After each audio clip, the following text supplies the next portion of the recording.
कर्म क्या है? क्या सचमुच किसी व्यक्ति के कर्म का फल भगवान तय करते हैं? कर्म वो होता है जो हमारे मन में स्फुरणा होती है, संकल्प बनता है, बुद्धि निश्चय करती है, फिर इंद्रियों से चेष्टाएं होती है, उसे कर्म कहते हैं। कर्म दो प्रकार के होते हैं, एक शुभ कर्म और एक अशुभ कर्म, जिनको कहते हैं पाप कर्म, अशुभ कर्म, और पुण्य कर्म, शुभ कर्म।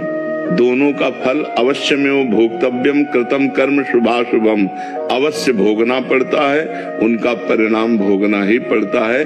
कोई कितना भी बड़ा ऋषि महर्षि हो, उसको भी भोगना पड़ता है। इसलिए कर्म बहुत होश से करे, बेहोश होकर न करे, प्रमाद में न करे, नहीं तो उसका दंड मिलता है। हिंसा 5 मिनट में हुई और उसका दंड पूरे जीवन भोगना पड़ेगा, या ज्यादा अपराध बन गया तो फांसी की सजा मिल जाएगी। तो कर्म ही तो है। किसी बहन बेटी को छेड़ दिया, अब डंडा चलेंगे, पुलिस ले जाएगी, मुकदमा चलेगा, उसको सजा मिलेगी।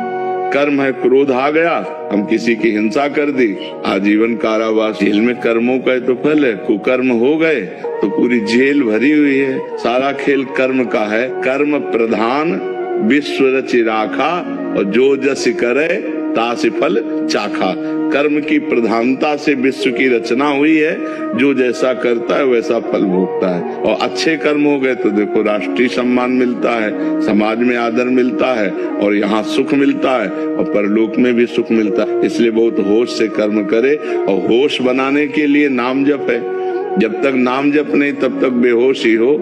जानते हो कि ये कर्म नहीं करना चाहिए, फिर भी करोगे। सब कोई जानता है पाप कर्म किसे कहते हैं और पुण्य कर्म किसे कहते हैं। भगवान ने इतना ज्ञान सबको दिया है, और जब कोई कर्म करने चलता है तो भगवान अंदर से प्रेरणा करते हैं, ये गलत है, मत करो। लेकिन हम लोग इतने मलिन स्वभाव के हैं कि अंदर की बात को न मानकर और कर्म कर बैठते हैं। अगर नाम जप है तो तुम्हारे अंदर जलन पैदा हो जाएगी, तुम्हारे अंदर बल आ जाएगा कि नहीं नहीं, हमें पाप कर्म नहीं करना है। इसलिए कर्म बहुत संभाल कर